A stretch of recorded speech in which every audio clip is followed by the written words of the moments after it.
A continuación les voy a presentar el tema de población, muestra y unidad de análisis, material facilitado por la profesora Elena Cuba de la Escuela de Estadística de la Universidad de Panamá.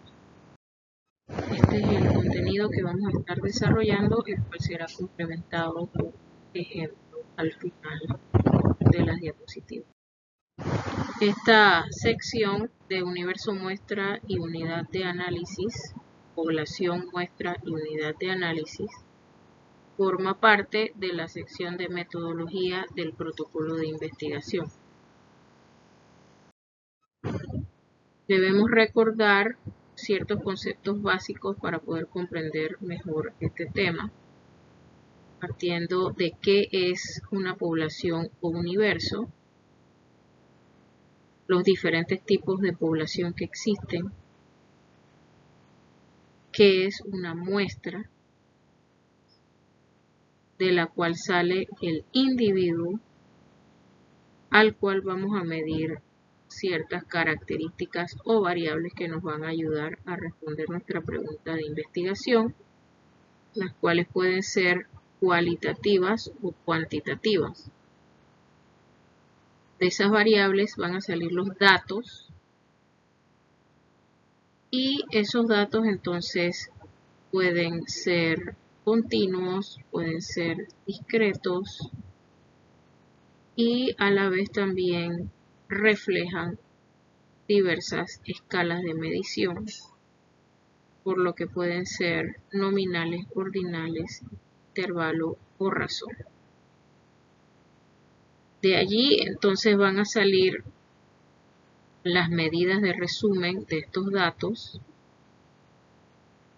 los cuales pueden ser gráficos, distribuciones, medidas de posición, de dispersión y de centralización, que son los métodos estadísticos numéricos. La población puede ser de diferentes tipos. El conjunto de unidades de análisis con alguna característica de interés o atributos especialmente cuantificables en un periodo y en un lugar determinado. La población diana, que es la que está definida por los objetivos del estudio, pero muchas veces no va a ser toda la población diana la que se va a poder incluir en la investigación, por lo que es normalmente inaccesible. La población de estudio, que de acuerdo con los criterios que se establezcan para la selección de esta población, que pueden ser los criterios de inclusión y exclusión, es lo que nos va a hacer esta población accesible, que sí van a poder formar parte de la población de la investigación. Y la población finita, que es cuando se conoce el tamaño de la población.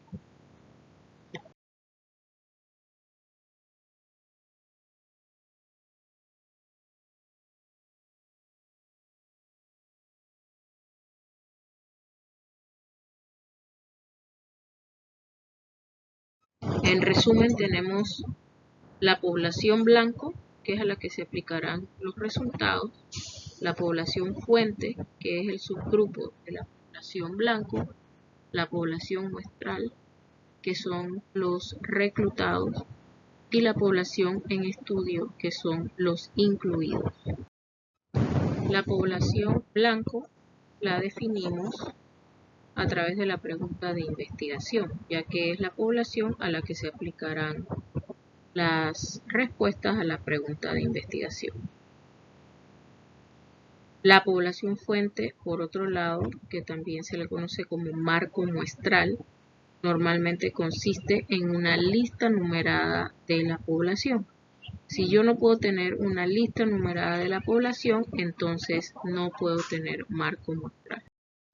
Entonces, el marco muestral es una lista detallada y actualizada de las unidades de muestreo de donde se obtiene la muestra.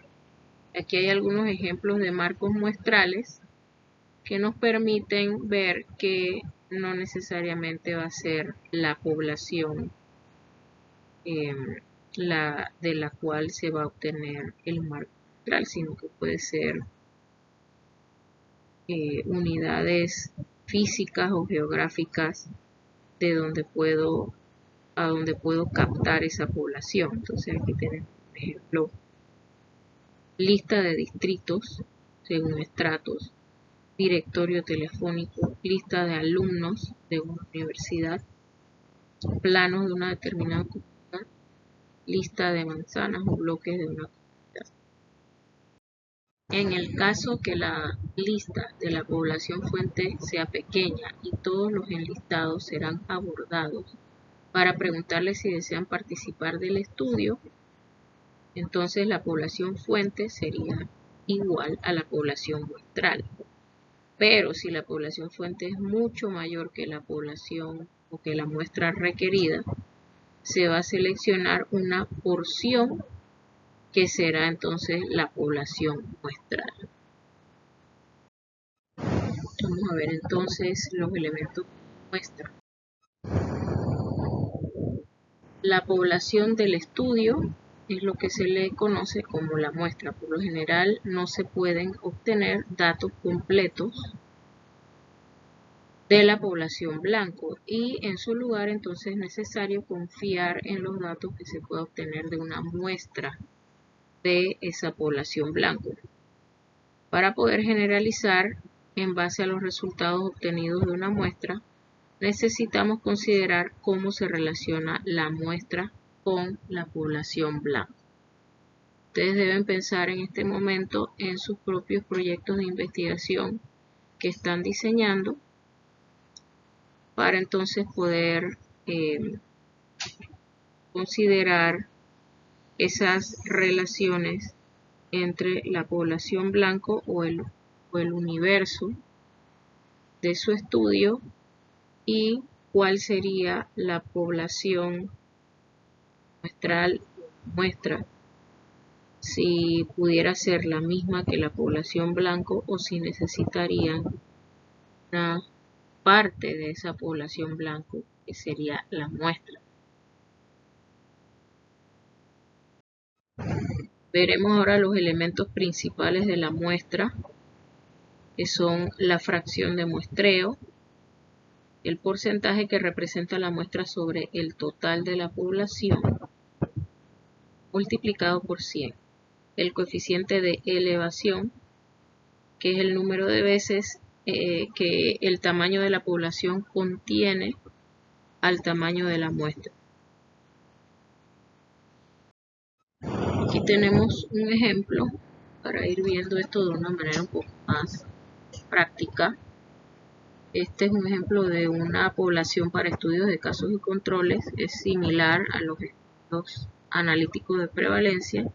La única diferencia es que la población no se va a dividir entre enfermos y no enfermos, sino que vamos a tener una sola población grande que va a incluir a ambos.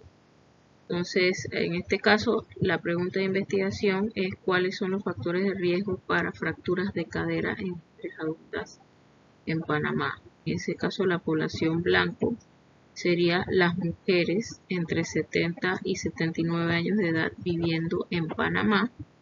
La población fuente sería todas las mujeres entre 70 y 79 años que fueron admitidas al Hospital Santo Tomás en la ciudad de Panamá con incidente de fractura de cadera en los últimos 12 meses. Ustedes vayan pensando también en estos diferentes elementos con relación a sus propios proyectos de investigación.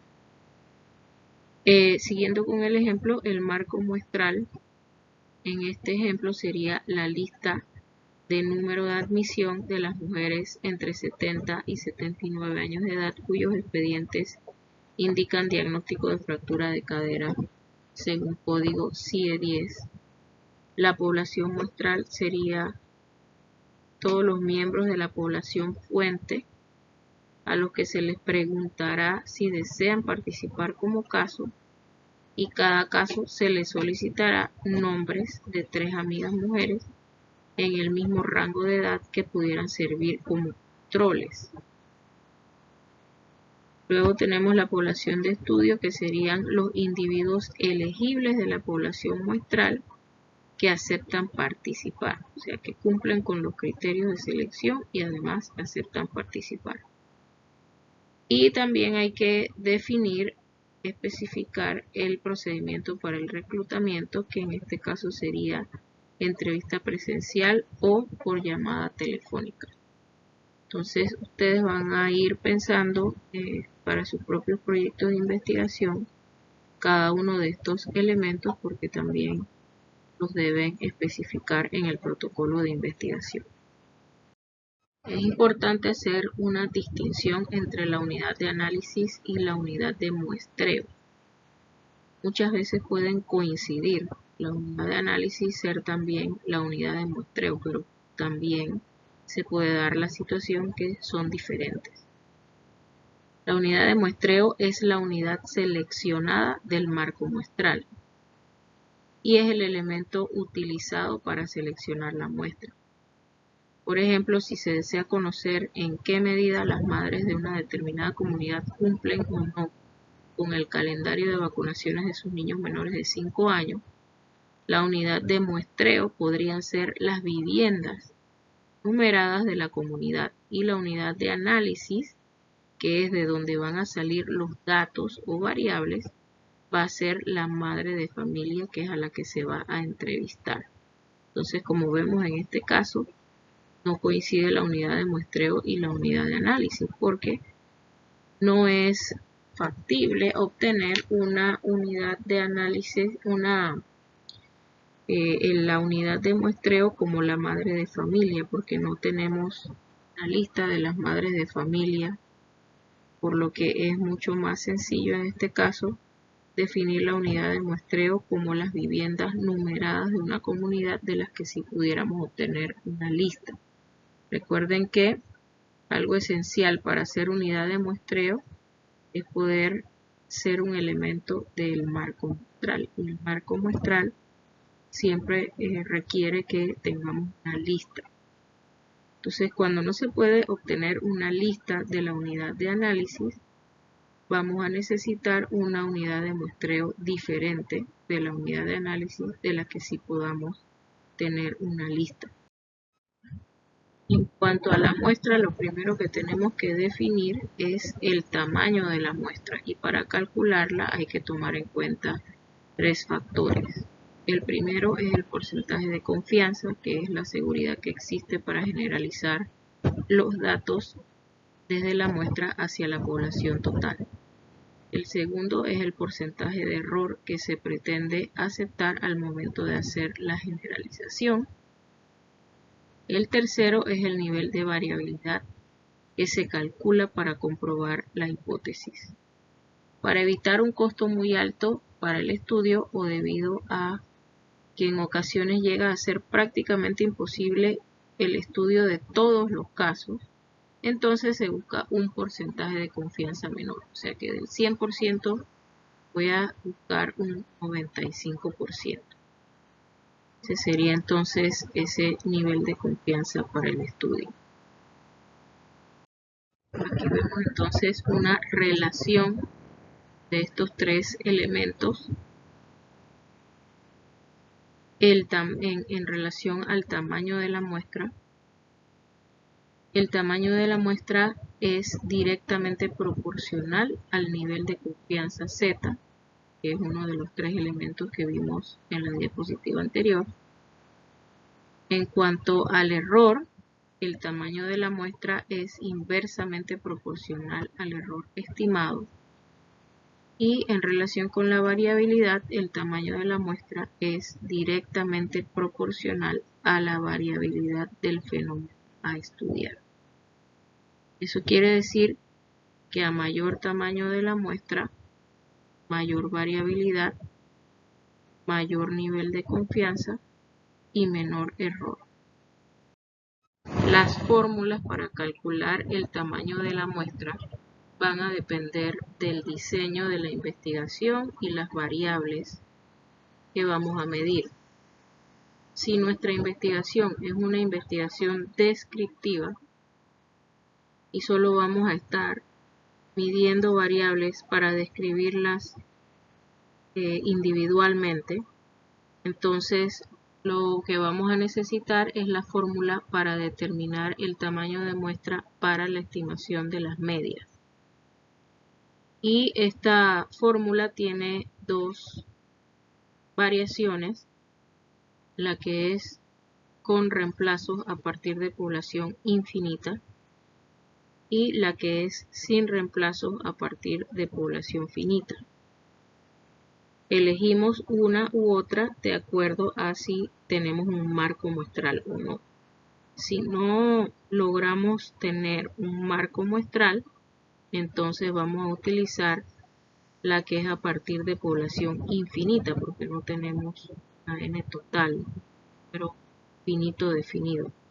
Y si tenemos entonces el caso donde tenemos un marco muestral, o sea que sabemos cuál es el número total y tenemos una lista de eso, entonces podemos utilizar la muestra que permite calcular su tamaño a partir de población finita. Aquí los valores que ven en la fórmula son la z, que es el coeficiente de confiabilidad, el sigma, que es la desviación estándar de la población, y la d, que es la multiplicación del coeficiente de confiabilidad por el error estándar. Vamos a detallar un poco sobre la d, que se encuentra en la fórmula que vimos en la diapositiva anterior, también conocida como precisión o margen de error. La dimensión de un intervalo de confianza va a estar determinada por la magnitud de esta precisión, margen de error D. Como vimos también ya, esta está dada por el producto del coeficiente de confiabilidad multiplicado por el error estándar. El objetivo de la estimación por intervalos es obtener intervalos estrechos alta confiabilidad. La magnitud total del intervalo de confianza va a ser el doble de la precisión o margen de error. Si tenemos un error estándar, incrementar la confiabilidad significaría un coeficiente con y un coeficiente con mayor confiabilidad produce un intervalo más amplio. Continuando con los elementos de la fórmula para calcular el tamaño de la muestra, tenemos que conocer las fuentes para estimar el sigma cuadrado. Hay tres formas de estimar este elemento de la fórmula. El primero es extraer una muestra piloto o preliminar de la población y se puede utilizar la variancia calculada a partir de esta muestra como una estimación de sigma cuadrado.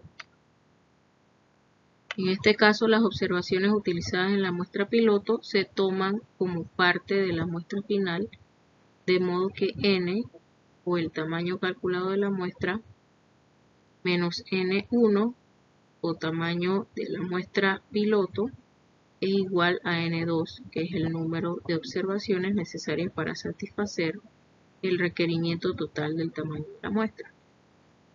La segunda forma es a partir de estudios anteriores o similares, que nos permiten obtener estimaciones de sigma cuadrado.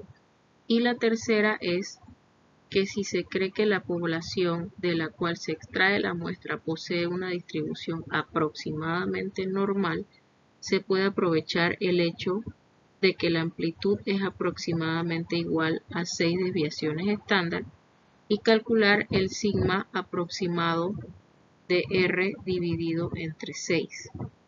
Este método requiere cierto conocimiento sobre los valores mínimo y máximo de la variable en la población, que es lo que vamos a necesitar para poder hacer este cálculo. cuando tenemos estudios como el que ustedes están diseñando, donde vamos a estimar proporciones, vamos a medir cómo se asocian variables, una variable dependiente y varias variables independientes, así como ustedes lo van a tener. Eso requiere entonces el uso de la fórmula para calcular el tamaño de la muestra para estimar proporciones, porque ustedes no van a analizar variables de forma individual, sino que van a analizar variables y su asociación de una con otra. Entonces, estas son las fórmulas que aplicamos para calcular el tamaño de la muestra en estos casos. Al igual que en el caso de la estimación de media, tenemos dos tipos, una que es con reemplazos a partir de población infinita y la otra que es sin reemplazos a partir de población finita. Ya sabemos cuándo aplicamos la de población infinita y cuándo aplicamos la de población finita, que es cuando tenemos neutral. En este caso, los elementos que tenemos son la P, que es la proporción de la población que posee la característica de interés, y la Q, que es simplemente 1 menos P. Ahora nos preguntamos de dónde sacamos esa P, cómo estimamos la P. Igual que cuando estábamos viendo los elementos de la otra fórmula, existen varias formas de estimar la P en este caso. La primera es tomar una muestra piloto y calcular una estimación para utilizarla en lugar de P dentro de la fórmula para N. La segunda es que si tenemos noción de algún límite superior para P, entonces podríamos utilizarlo en la fórmula. Y la tercera, si es imposible obtener una mejor estimación, se puede igualar la P a 0.5 y resolver para N. Este último procedimiento se debe utilizar solamente si no se puede llegar a una mejor estimación de P. Lo ideal es poderlo obtener de alguna medición previa que se haya hecho que nos permita saber cuál es la proporción de esa variable. Hay algunas decisiones que deben tener presente, que es importante que realicen en el momento de definir la muestra para su estudio. Lo primero es si queremos una muestra representativa del universo, si la intención de nuestro estudio es describir la variable o si la intención del estudio es relacionar la variable con otras. En el caso de los estudios que ustedes están diseñando es la segunda, porque vamos a analizar la asociación entre variables. Entonces, una vez que hemos definido esto, tenemos que preguntarnos acerca del tipo de variable que vamos a muestrear. Si es una variable cualitativa o si es una variable continua en el caso de los estudios descriptivos. Si la variable es cualitativa, tenemos la definición de tamaño muestral para una proporción conocida o la definición de tamaño muestral para una proporción desconocida. Si la variable es continua o numérica, tenemos la definición de tamaño muestral para una varianza conocida o la definición de tamaño muestral para una varianza desconocida. Cada una corresponde a una fórmula distinta de acuerdo al caso. Para los estudios analíticos tenemos que definir si nuestro estudio es de seguimiento o es un estudio de casos.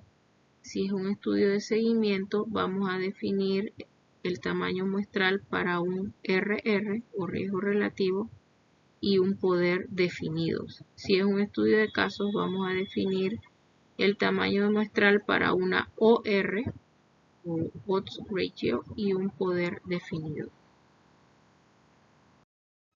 Lo que ven aquí es un ejemplo de cómo se define el tamaño muestral para una OR y poder definir. Una vez hemos seleccionado el tamaño de la muestra, o mejor dicho, calculado el tamaño de la muestra, vamos a seleccionarla, porque pues el tamaño nos dice el número, pero no cómo vamos a seleccionar cada uno de los elementos de la muestra. Eso tenemos que definirlo a través de las técnicas de muestreo. Tenemos dos tipos de técnicas de muestreo, la probabilística y la no probabilística. La probabilística siempre es la preferida porque es la que nos da mayor, o mejor dicho, menor posibilidad de error, menor error aleatorio cuando tenemos un muestreo probabilístico. Entonces ese es el preferido. Tenemos diferentes tipos de muestreo probabilístico. Vamos a ir viendo ahora los ejemplos.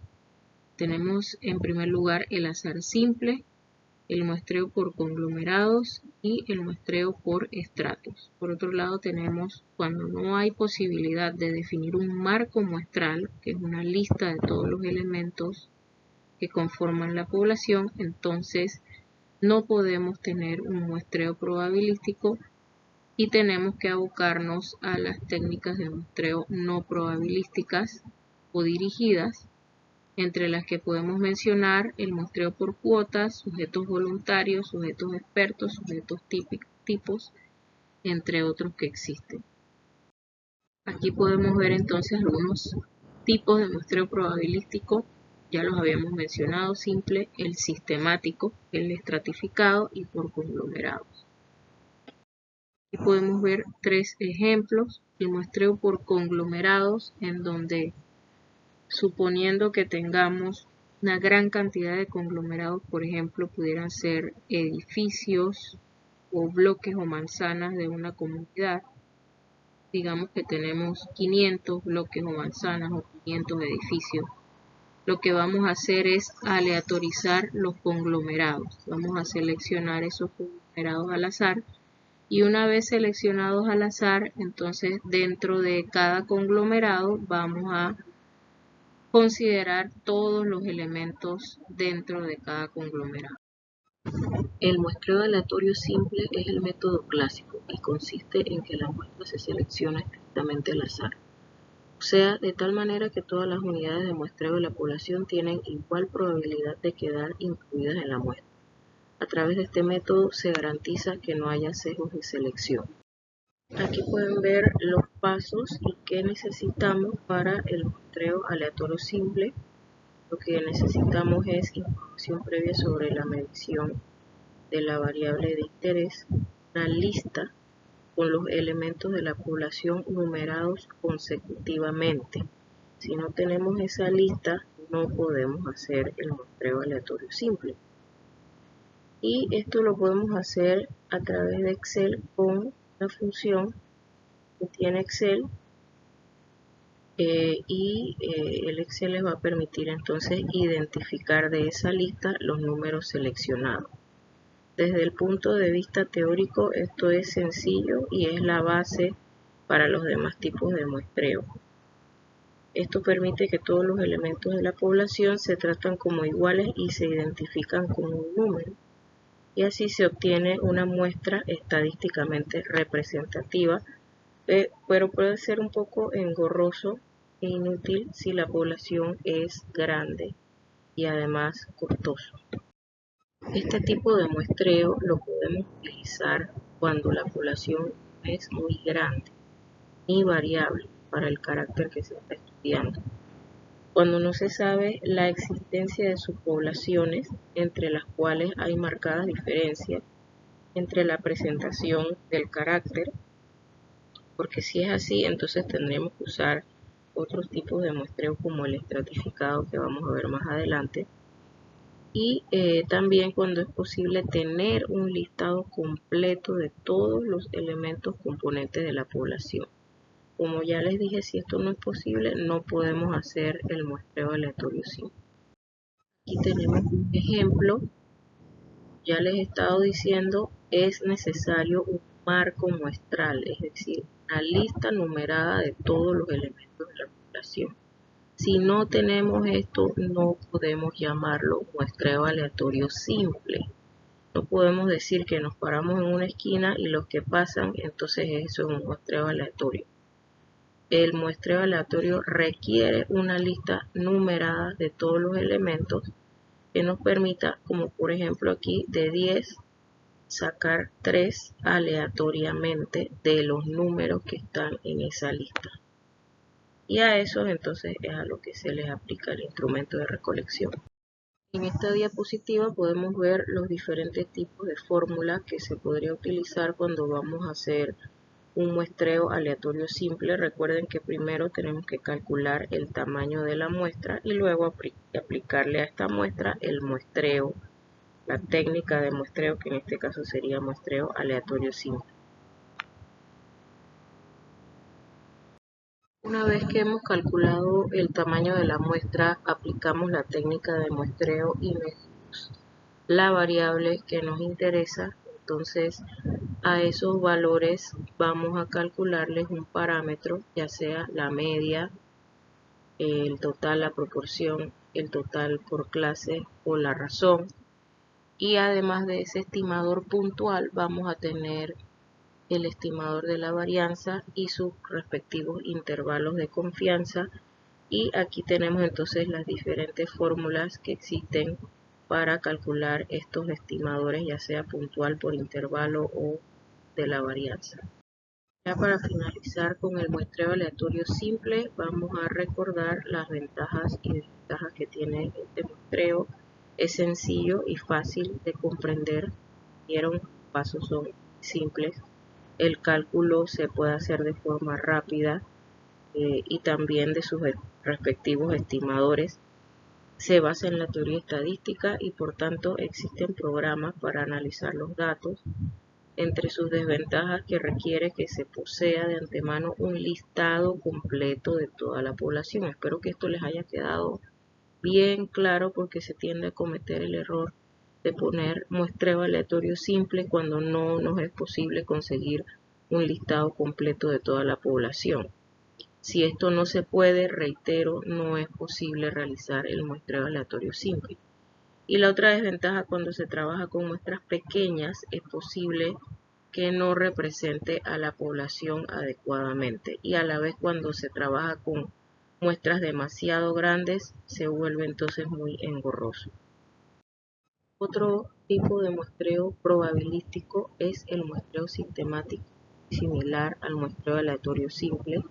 La principal diferencia es que aquí vamos a calcular un intervalo de muestreo, pero igualmente necesitamos una lista numerada de todos los elementos de la población. Y esto lo vamos a necesitar para todos los tipos de muestreo probabilístico.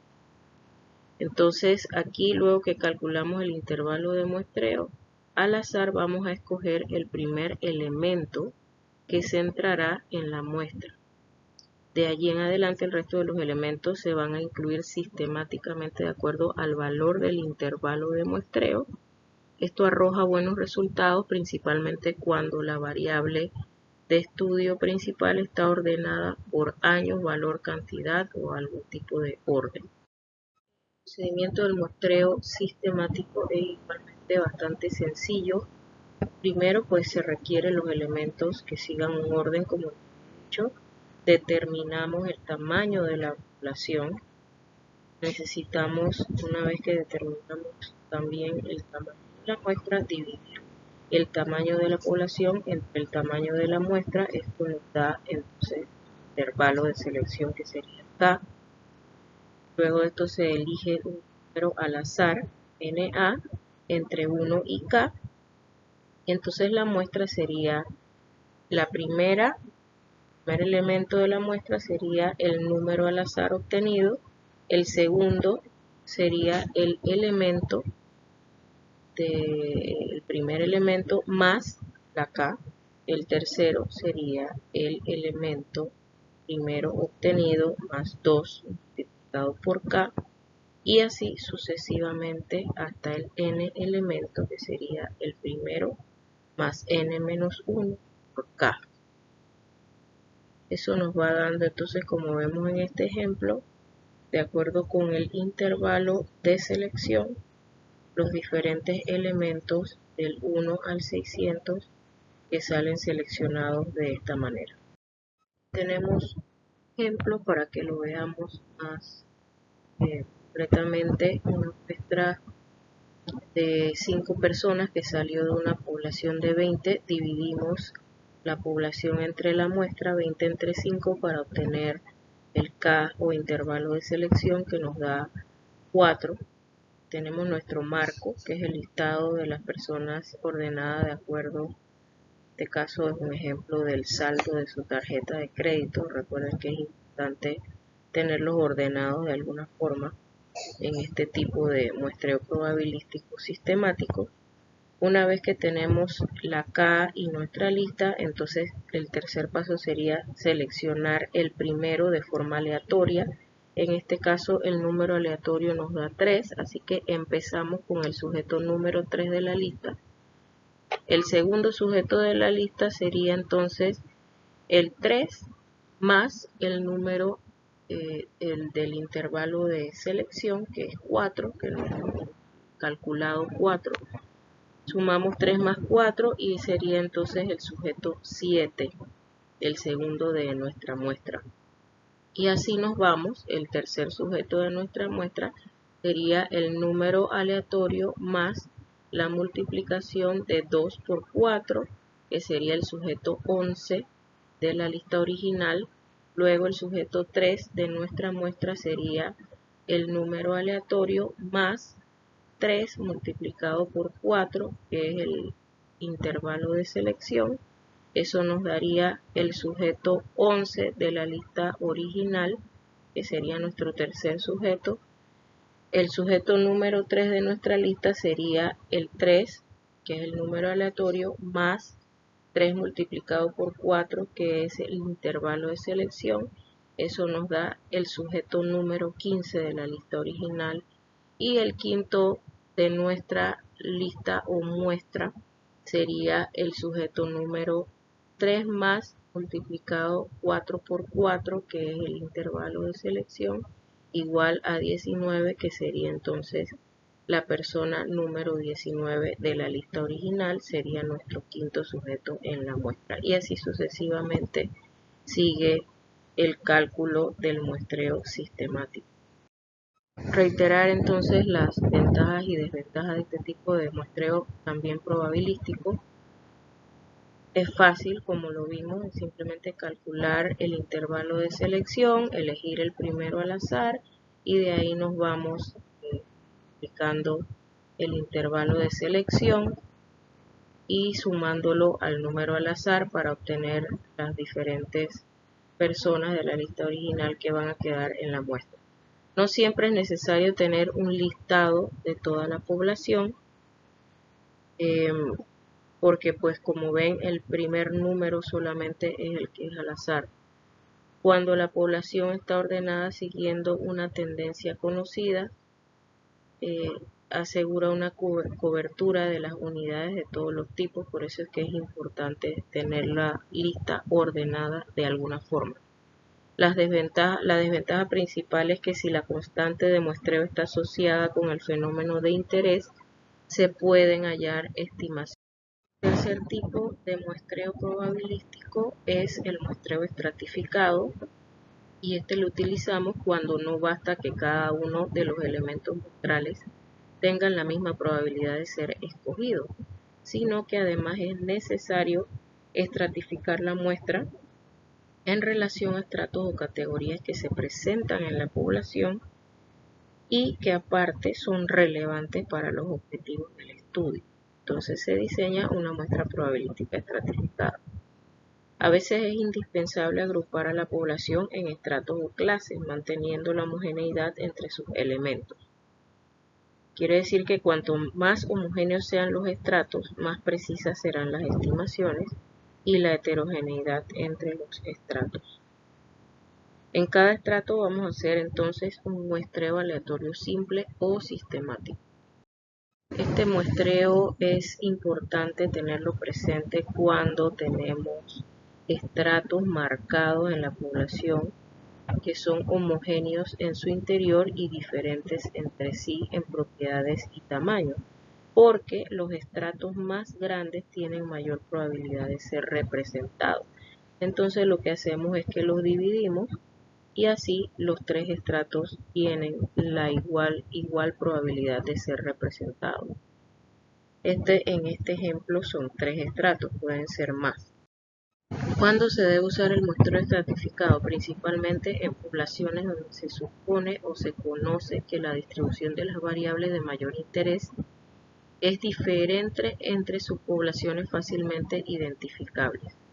Por la baja eficiencia del muestreo, no se recomienda aplicarlo en universos pequeños con menos de 200 unidades de medida y variables de distribución normal, pero sí es útil cuando la población es muy heterogénea y las consideraciones de costo limitan el tamaño de la muestra. Algunas cuestiones técnicas que plantea este muestreo. La primera es definitivamente la construcción de los estratos. Para esto hay que tener en cuenta los objetivos del estudio y los recursos disponibles que contestarán qué características se va a utilizar para dividir la población en estratos, cómo se identificarán los estratos y cuántos estratos debe haber. En particular, los estratos deben estar constituidos por unidades lo más homogéneas posibles. En el caso límite de estricta homogeneidad, bastaría seleccionar una sola unidad en cada estrato. Claro que esto es algo ideal, esto no es así en la realidad. Y lo segundo es que la elección de una muestra y los métodos de estimación se van a aplicar en cada estrato, al igual que el proceso de muestreo se debe realizar de manera independiente en cada uno de los estratos. Aquí tenemos ejemplos de los tipos de muestreo estratificado. Tenemos por afijación simple y por afijación proporcional. En el de afijación simple, el reparto se da a partes iguales de la muestra entre los diversos estratos conocidos. Como vemos aquí, simplemente dividir la n total en partes iguales y estas partes dividirlas entre el número de estratos. Por otro lado, la fijación proporcional consiste en el reparto proporcional de la muestra entre los distintos estratos en base al número de efectivos de cada uno de los mismos, el cual va a ser diferente de acuerdo a el tipo. Aquí tenemos, por ejemplo, las viviendas. Tenemos 2.000 viviendas de tipo A, 7.000 viviendas de tipo B y 1.000 viviendas de tipo C. Y cada uno de estos grupos se va a dividir entre el número total de viviendas, lo que me va a dar entonces el tamaño de los estratos. De ahí pues entonces sumamos el tamaño de los estratos y eso me va a dar el total de la muestra. Entonces tenemos también el muestreo estratificado por afijación óptima. Este se trata del reparto de la muestra entre los estratos atendiendo al tamaño y la varianza de cada uno de estos estratos, manteniendo una dispersión constante para toda la muestra. Tenemos un ejemplo de una población de 10.500 individuos. Ya se ha calculado el tamaño de la muestra, que es de 2.500, y la población está repartida en tres estratos. El número de efectivos por cada estrato es de 2.300 el primer estrato, 5.700 el segundo y 2.500 el tercero, y cada uno con su desviación típica respectiva de 2.58, 3.18 y 1.68. Entonces la muestra a escoger va a ser, por cada uno de estos estratos vamos a multiplicar el tamaño de la muestra por el tamaño del estrato por su respectiva desviación típica, y eso lo vamos a dividir entre cada estrato multiplicado, la sumatoria de cada estrato multiplicado por su desviación típica. Y así vamos a obtener entonces nuestros 3 tamaños de muestra para cada estrato. Aquí vemos entonces las fórmulas correspondientes para las estimaciones de acuerdo al tipo de muestreo estratificado que utilicemos, ya sea a fijación óptima o a fijación proporcional, para estimar medias, total y proporción. Acá lo mismo para la fijación simple, los estimadores por estrato y poblacionales de la media, tanto puntual como de la varianza, del total de clase y de proporción. Retomemos entonces las ventajas y desventajas de este tipo de muestreo. Tiende a asegurar que la muestra represente adecuadamente a la población en función de unas variables seleccionadas, que son las que a través de las cuales se ven los estratos. También se obtienen estimaciones más precisas. Desventaja: se ha de conocer la distribución de la población de las variables utilizadas para la estratificación, y los análisis pueden ser complicados. En muchos casos la muestra tiene que ponderarse, o sea, asignando pesos a cada elemento, como lo vimos en la fijación proporcional y en la fijación óptima. El cuarto tipo de muestreo probabilístico es el muestreo por conglomerados. Aquí las unidades muestrales no son simples, sino que son colectivos. Por ejemplo, vamos a muestrear en este caso escuelas, hospitales, etcétera, o sea, no son individuos. Y cada uno de estos colectivos reciben el nombre de conglomeraciones. Los conglomerados se caracterizan porque la variación en cada grupo es menor que la variación entre grupos.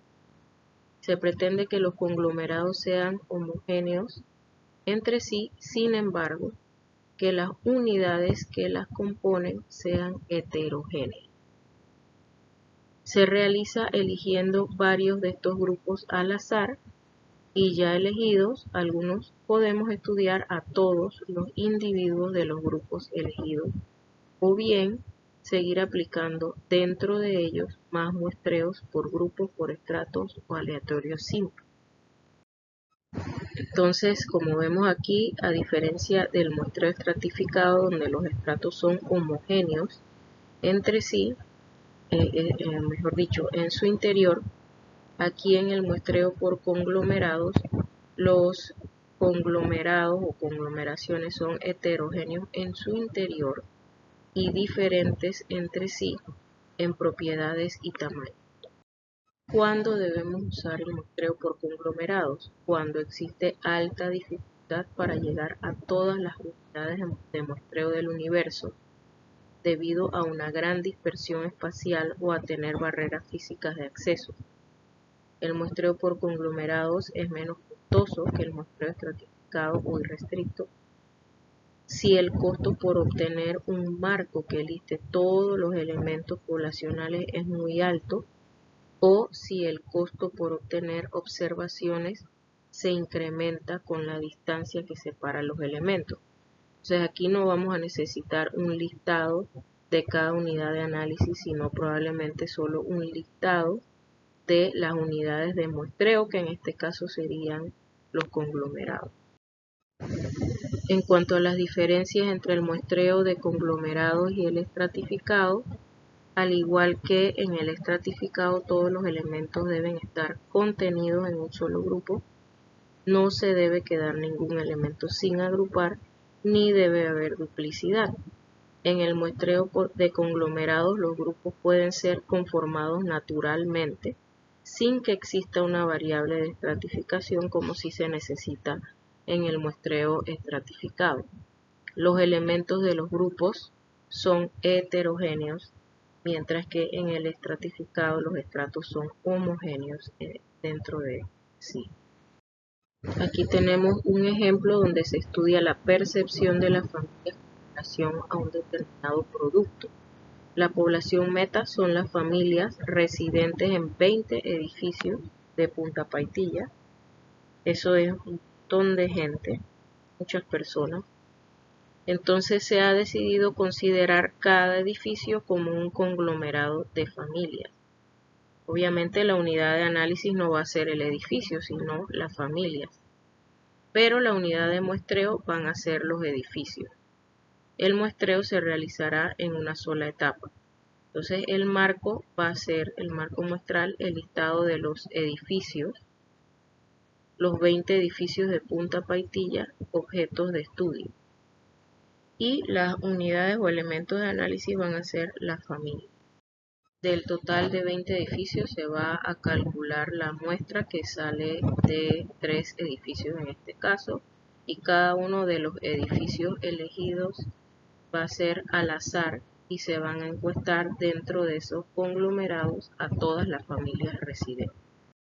Una vez obtenidos los datos, entonces vamos a calcular los estimadores de ya sea la media, el total, la media por elemento o la proporción puntual y de la varianza. Aquí tenemos entonces las ventajas y desventajas del muestreo por conglomerados.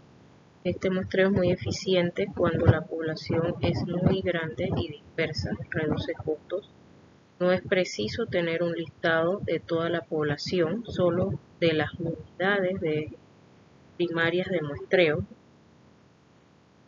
Entre sus desventajas, el error estándar es mayor que en el muestreo aleatorio simple o estratificado, y el cálculo del error estándar es complejo. Ahora vamos a ver algunos tipos de muestreo no probabilístico que pues tenemos que utilizarlos cuando no tenemos manera de conseguir un listado de las unidades de análisis o unidades de muestreo que es necesario para los muestreos de tipo probabilístico. Entonces acá tenemos el muestreo por conveniencia, el muestreo por cuota, por bola de nieve y por juicio. El típico muestreo que la gente llama mal azar simple realmente es el muestreo por conveniencia, que es un muestreo no probabilístico donde uno se para en una esquina y aborda a las personas que pasan por ahí, y de ahí pues las que deseen participar son las que quedarían incluidas en el estudio. Eso no es un muestreo por azar simple, eso es muestreo no probabilístico por conveniencia. También hay un muestreo similar a este que es el de voluntarios, donde igualmente vamos a ponernos en un lugar donde van a pasar personas y las personas van a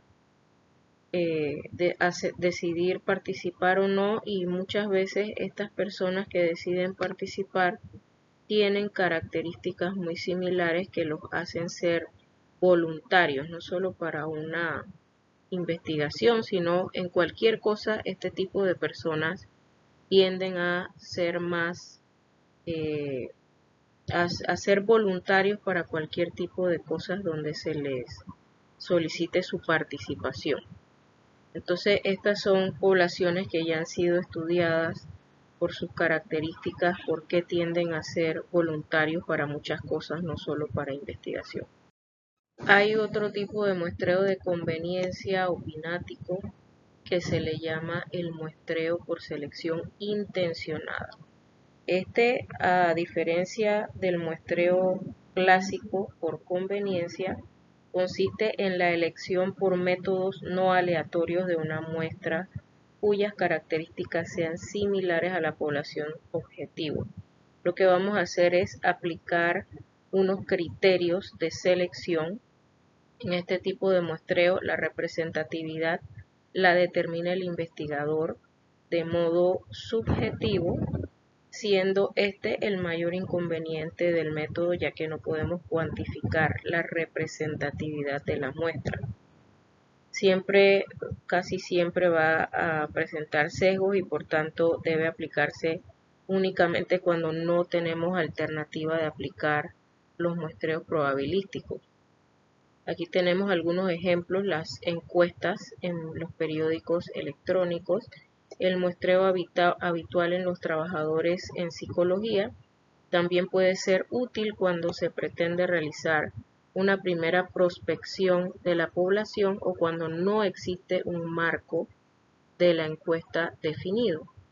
Muy probablemente ustedes van a utilizar este tipo de muestreo por selección intencionada porque van a tener unos criterios que les va a permitir seleccionar a las personas participantes en la investigación.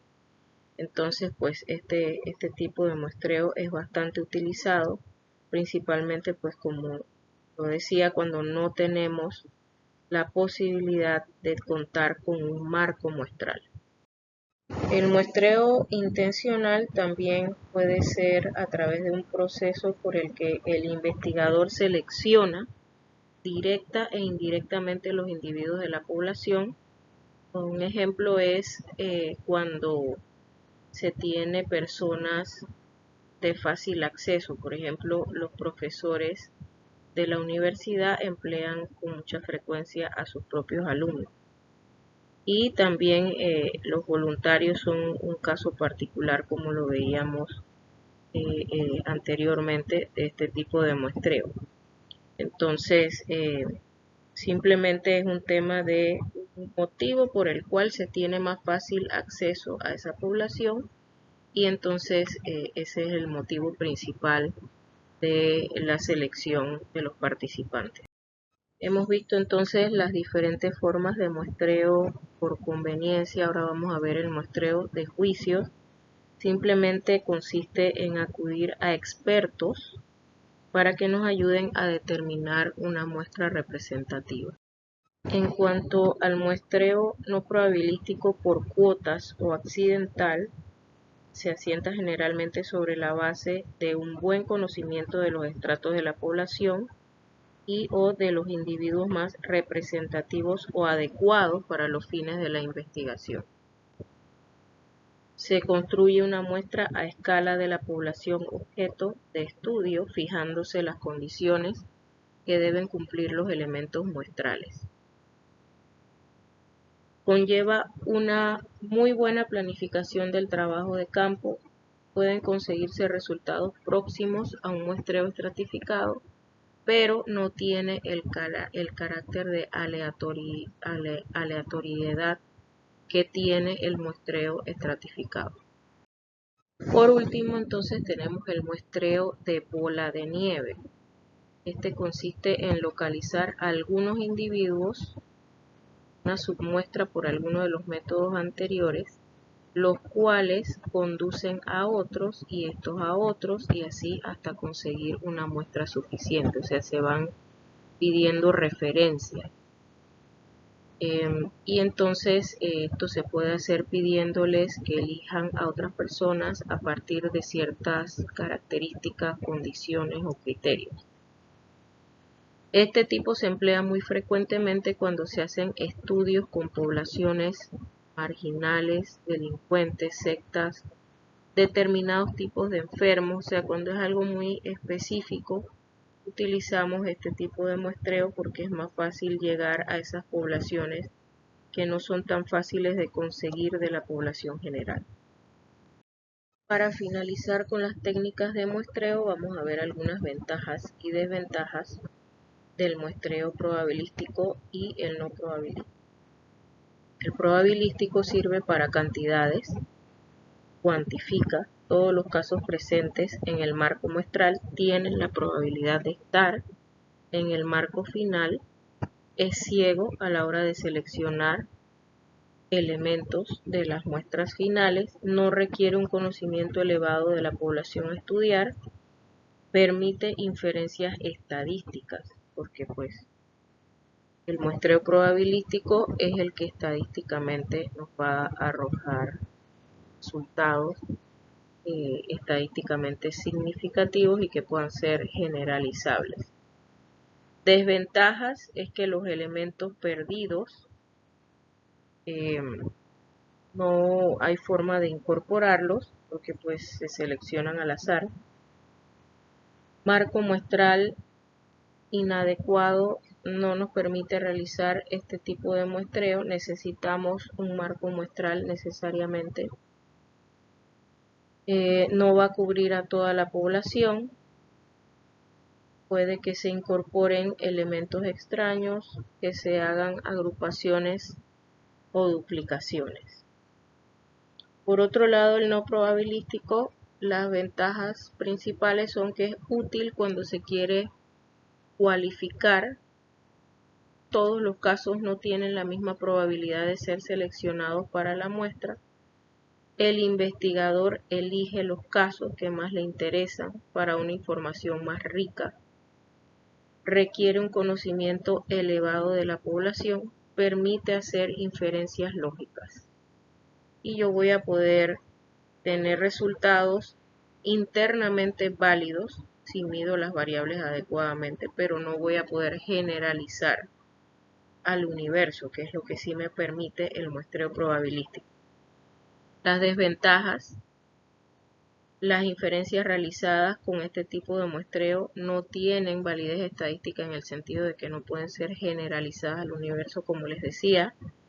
Los resultados solo serán válidos para este grupo estudiado, o sea, para la muestra, y no vamos a poder inferir a toda la población. Tenemos que estar bien conscientes de esa limitación. Entonces, la siguiente pregunta es, de todo este menú de opciones de muestreo, ¿cómo eligen ustedes la que necesitan para su protocolo de investigación? Aquí hay algunos algoritmos que les permiten a ustedes ir tomando las decisiones en este sentido. Lo primero que tenemos que pensar es si cabe hacer un censo en el caso de la población que vamos a estudiar, si tomaríamos una muestra no representativa de salida, o si lo que necesitamos es una muestra representativa para poder generalizar. Entonces, en el caso del censo, eso significa que vamos a observar todos y cada uno de los elementos del universo. Esto puede ser bastante complicado cuando no tenemos suficientes recursos ni tiempo. La ventaja es que no hay error aleatorio. Puede haber algún tipo de error sistemático por la forma en que midamos las variables. Las observaciones pueden atribuirse a todos los miembros del universo porque vamos a incluirlos a todos. En el segundo caso, que decidamos tomar una muestra no representativa, vamos a observar sujetos elegidos por alguno de las técnicas de muestreo no probabilístico que ya vimos, digamos por conveniencia. Siempre va a haber error aleatorio, porque cuando no elegimos nuestra muestra de una forma probabilística, ahí hay error aleatorio. Y también va a haber error sistemático porque vamos a medir las variables ya con la precondición de que no elegimos a nuestros participantes de forma aleatoria a través de un muestreo probabilístico. Entonces las observaciones solo pueden atribuirse a la muestra, o sea, los resultados que obtengamos de nuestra investigación no los vamos a poder generalizar al universo, sino que solo van a ser válidos para la muestra del estudio. En tercer lugar tenemos entonces, si queremos una muestra representativa. Vamos a observar sujetos elegidos por conveniencia, que podría ser a través de criterios o de forma intencionada. Va a haber error aleatorio y puede haber también error sistemático. Las observaciones pueden atribuirse a los miembros del universo. Obviamente va a ser mejor si el muestreo que utilizamos es probabilístico. Si vamos a medir una variable en una muestra no representativa, se requiere inferir medición al universo. Si la respuesta es no, vamos a precisar los atributos esenciales que caracterizan al subgrupo. Y esto lo vamos a hacer a través de criterios de selección, entre los que va a haber criterios de inclusión y de exclusión para elegir a los participantes en la muestra. Se define entonces esto por conveniencia.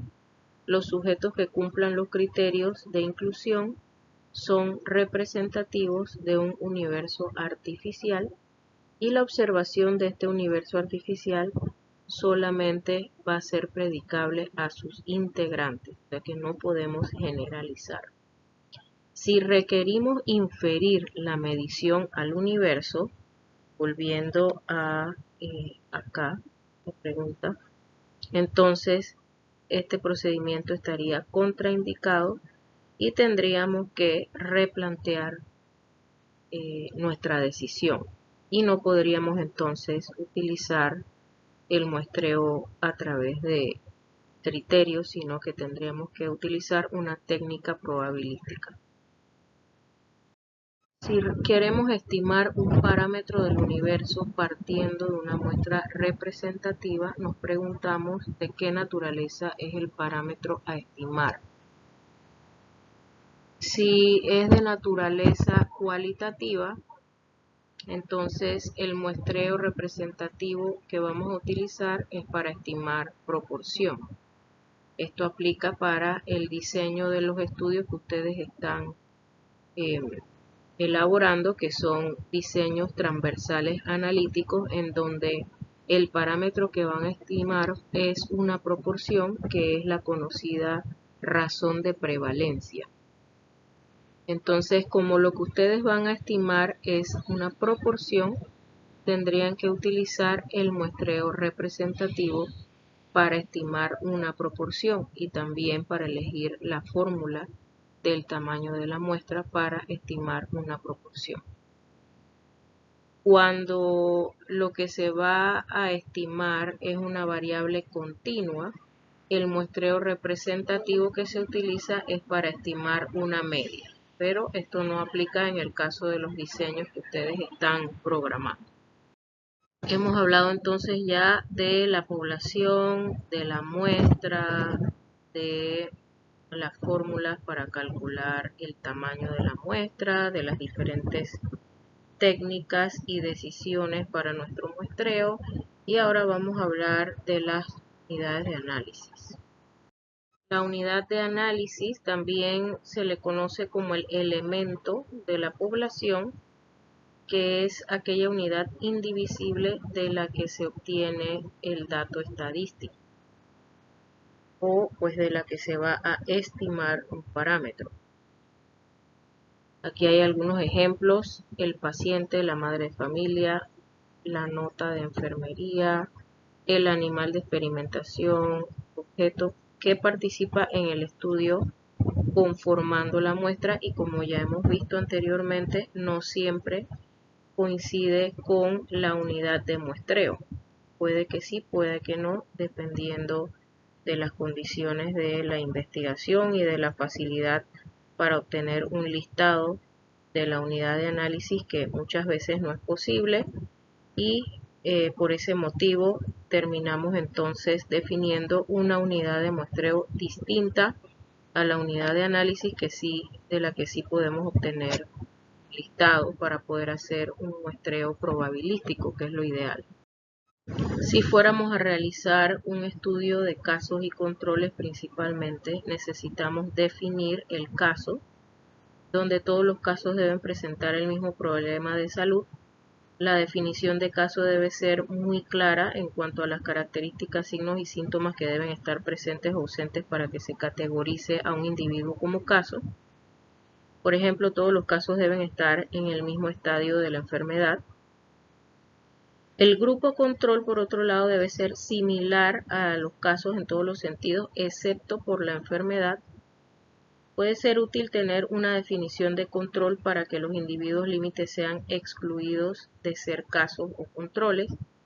Se debe especificar los criterios de selección, que son de inclusión y de exclusión. Para los estudios que ustedes están diseñando este semestre no es necesario este tipo de definición de caso porque ustedes van a realizar un estudio transversal analítico y eso significa que ustedes van a tomar los datos de todos los elementos posibles de la población y no necesitan hacer una división previa de casos y controles que sí se requiere en el diseño de casos y controles. Cuando corresponde definir criterios de selección, que repito no es el caso de los estudios que ustedes están diseñando este semestre, tenemos entonces que definir criterios tanto de inclusión como de exclusión. En el caso de los criterios de inclusión se debe tener en cuenta que el sesgo se puede dar como un sesgo de selección para incluir. Y esto es algo que hay que tener especial cuidado. También para ser incluido debe cumplir con todos los criterios de inclusión. Y estos criterios ayudan a evitar duda e improvisación en la selección. En cuanto a los criterios de exclusión, se debe tener en cuenta el sesgo de confusión para excluir. No son necesariamente lo contrario a los criterios de inclusión. Para ser excluido solo se necesita presentar uno de estos criterios.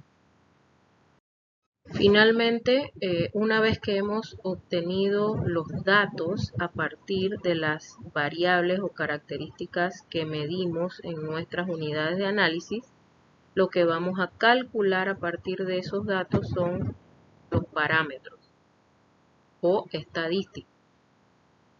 En el caso del parámetro, este corresponde al universo. Los estadísticos son lo mismo, pero corresponde a la muestra. Entonces, esta es la medida estadística que va a describir una característica a partir de las variables que hemos medido en la población. Su valor se calcula en base a todas las observaciones de la población de estudio y se representa con letra griega. Es un valor fijo para la población y es una medida de resumen de la población. Aquí tenemos, por ejemplo, la edad promedio de los sujetos de la población, o sea, de todos los sujetos de la población, cuál es la edad promedio o edad media. Otro ejemplo, la proporción de pacientes con asma de la población. Entonces, como vemos, son medidas de resumen que salen a partir de los datos de las variables que medimos en cada uno de los participantes de nuestra muestra. Bueno, en este caso por ser parámetro de la población. El estadístico o estadígrafo es la medida estadística que describe una característica de la muestra y cuyo resultado está en función de los datos muestrales. Se representa con la letra latina y es variable de muestra a muestra. Entonces aquí tenemos ejemplos, la edad promedio de los sujetos pertenecientes a la muestra X y la proporción de pacientes con asma pertenecientes a una muestra P. Entonces, como vemos, al igual que el parámetro es una medida de resumen de todos los elementos, pero en este caso no de la población, sino de la muestra.